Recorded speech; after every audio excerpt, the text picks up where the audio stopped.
Hey guys, how are you all? Welcome back to my channel.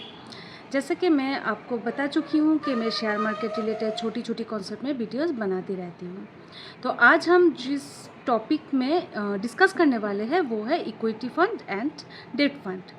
Topic शुरू करने से पहले मैं सभी को सावन महीना की बहुत सारी शुभकामनाएं देती हूँ और प्रे करती हूँ कि भगवान भोलानाथ आप सभी का और मेरा अच्छा करें। तो आते हैं टॉपिक पे। तो हम कभी कभी कन्फ्यूज हो जाते हैं इक्विटी फंड और डेट फंड में दोनों का अंतर क्या है। तो मैं आपको एक एक करके क्लियर करती हूँ। हम इस वीडियो में इक्विटी फंड और डेट फंड में 3 पैरामीटर में डिस्कस करेंगे। एक इन्वेस्टमेंट पैरामीटर, एक रिस्क पैरामीटर और एक रिटर्न पैरामीटर। तो पहले आते हैं इन्वेस्टमेंट पैरामीटर में।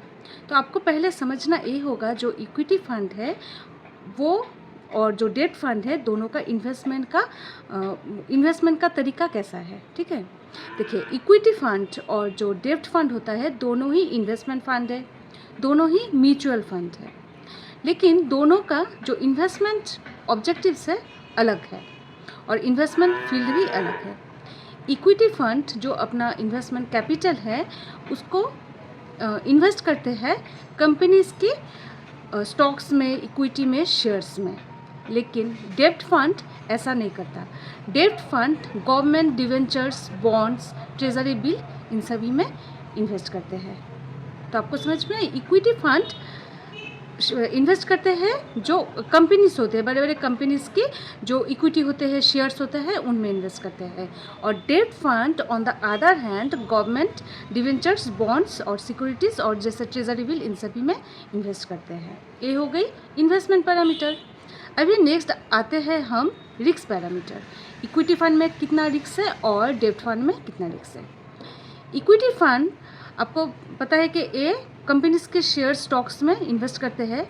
तो इक्विटी फंड में इन्वेस्ट करके हम एक तरीके से उस कंपनी का मालिक बन जाते हैं, ओनरशिप आ जाता है। तो आपको पता है अगर हम किसी चीज़ का ओनरशिप अर्न करते हैं तो उसका रिलेटेड जो प्रॉफिट और लॉस है दोनों हमको बियर करना पड़ता है। अगर कंपनीज ग्रो करेगी, अच्छा रिटर्न लाती है तो फिर हमको अच्छा रिटर्न मिलता है as a profit, capital appreciation मिलता है। लेकिन अगर कंपनीज नेगेटिव रिजल्ट लाए, लॉस हो, तो उस लॉस का हिस्सेदारी हमको भी बनना पड़ता है क्योंकि हम ओनर है। इक्विटी फंड में अगर प्रॉफिट आए तो बहुत अच्छा प्रॉफिट आता है, लेकिन लॉस होने से भी अच्छा लॉस होता है। मतलब हाई रिस्क है एंड हाई प्रॉफिट है। अभी हम आते हैं डेट फंड में।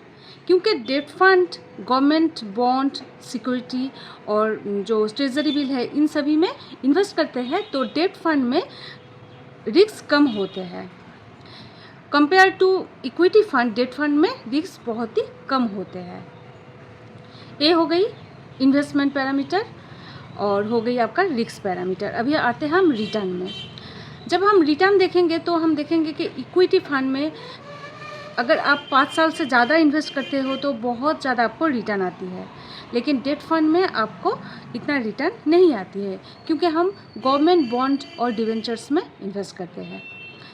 जो इक्विटी फंड है वो मार्केट फ्लक्चुएशन के साथ बहुत ही ज़्यादा इन्फ्लुएंस्ड होते हैं। मार्केट अप हुआ तो इक्विटी फंड भी अप होते हैं, मार्केट डाउन हुआ तो इक्विटी फंड भी डाउन होते हैं।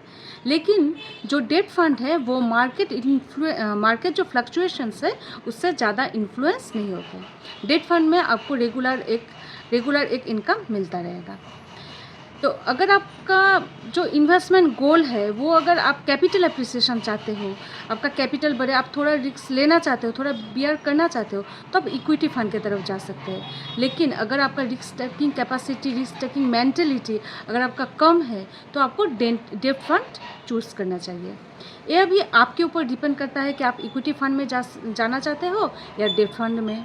देखिए कभी कभी हम बैंक में जाते हैं या फिर ब्रोकर के पास जाते हैं तो वो लोग हमको इतने मतलब समझा नहीं देते हैं कि इक्विटी फंड क्या है और डेट फंड क्या है। उनको तो जो ब्रोकरेज चार्ज है वो मिलता ही है और बैंक वाले भी इतना नहीं बोलते क्योंकि बैंक में बहुत सारे कस्टमर ऐसे भी भीड़ रहता है। तो अगर आप खुद इसको स्टडी करोगे, ऐसे आपको इक्विटी फंड, डेट फंड के बारे में आपको बहुत सारे ऐसे शेयर मार्केट रिलेटेड बुक्स है, उसमें आपको नॉलेज मिल जाएगी। मतलब मेन बात यह है, अगर आप कैपिटल एप्रिसिएशन चाहते हो, आपका टारगेट ऐसा है कि मैं कुछ रिस्क लूँगी और मैं आने वाले 5 साल 10 साल में एक अच्छा खासा कैपिटल बनाना चाहती हूँ, तो आपके लिए इक्विटी फंड बेस्ड है। लेकिन अगर आप नए हो, आप इतना रिस्क नहीं लेना चाहते हैं, आप थोड़ा एक्सपीरियंस करना चाहते हैं पहले शेयर मार्केट को, तो पहले आप डेब्ट फंड में इन्वेस्ट कर सकते हैं। मैं आशा कर रही हूँ कि मैं ये जो आपको समझाना चाह रही हूँ कि आप समझ पा रहे हैं। अगर आपको और ज़्यादा डिटेल्स जानना है या फिर कुछ समझ में नहीं आ रही है, तो आप कमेंट सेक्शन में कमेंट कर सकते हैं। मैं ऐसी छोटी छोटी कॉन्सेप्ट में वीडियो बनाती हूँ। अगर आपको मेरी वीडियो समझ में आती है और आपको वैल्यूएबल लगता है, तो आप सब्सक्राइब कीजिए, लाइक कीजिए, कमेंट कीजिए और शेयर कीजिए। Thank you.